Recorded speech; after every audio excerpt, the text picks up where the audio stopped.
Okay, now in this part, you've just seen me, and my lawnmower guy next door is still going strong. But I have taken the glue and I have put a nice even coating down all across the entire base.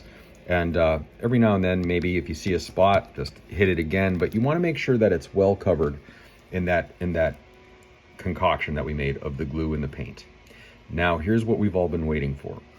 We now have the lemon peel, which is like little granules that make perfect rocks, just like that. What you see, those are lemon peel granules.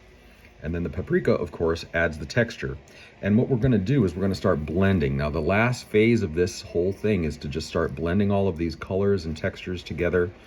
And the first phase is to now do this. So what I do is I start with the lemon peel first, okay?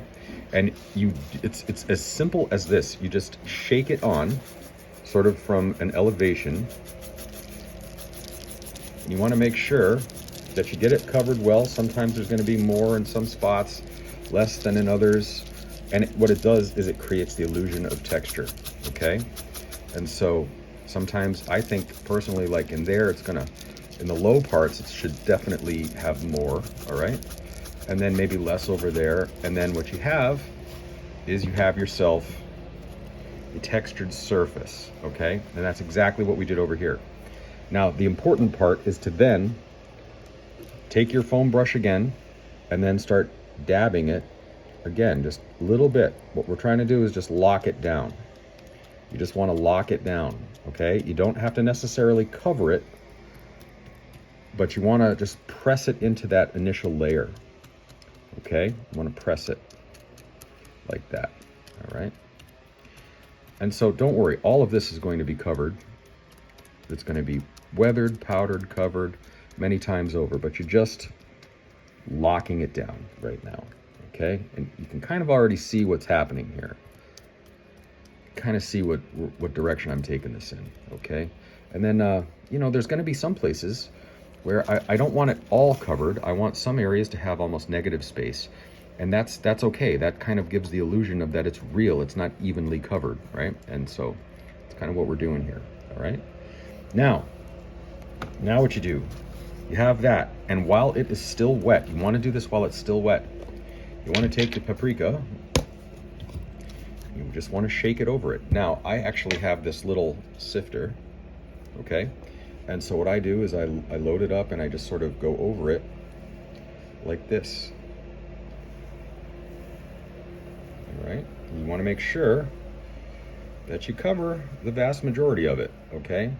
But even still, I like to leave some areas barren. And what that does is if you leave it barren, then it has these negative spaces here, and that adds for nice texture. So what you want to do is occasionally you want to pick it up and you want to tap it off. All right, now you can see how it gets on the underside of the rock and the side of the rock, but I like to keep my rocks exposed, okay? So again, if you see a spot that you want to cover again, there you go. Like, see, look, there, right there, there's a spot that I might have missed a little bit with the glue. So I might just take my glue and hit that, and then just cover it again, okay? And what we're gonna do now is we're gonna let this set and dry. So this is gonna take a few hours to dry. That's fine, we're not in any rush. But then what you're gonna do is we're gonna come back with our weathering paints.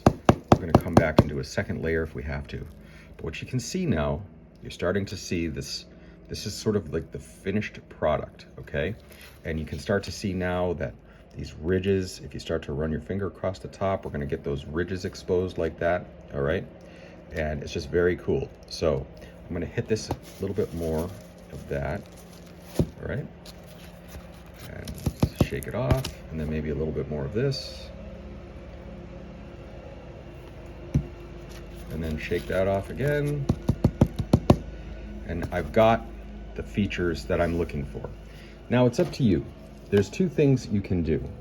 You can take your foam brush and clean it off relatively cleanly, all right? And then again, go across it and sort of dab across the top of it. Lock it down. Now, there's another layer to this in the next steps, but what you're doing is just trying to like lock it down. What we've already done is now there, and we're going to start the process of adhering it. All right. So that's what we're doing. So that's where we're standing now, and you can really start to see it coming together. The next step is this. We're going to let this dry fully, and when we come back, once it's completely dried, we're going to go over with our glue or our Mod Podge. Just the glue or the Mod Podge for now. You don't have to tint it with any paint. And we're going to put a sealer coat over this, and what that's going to do is it's going to give it that somewhere between dusty and shiny, and that's what we kind of want, at least how I like it in my dioramas. And then that's also another time where we can also fine tune it. If we miss a spot or if we want to do something else, that's the time to do it. So right now, let this dry, get your Mod Podge or your glue ready, and I'll see you in the next part. Thank you.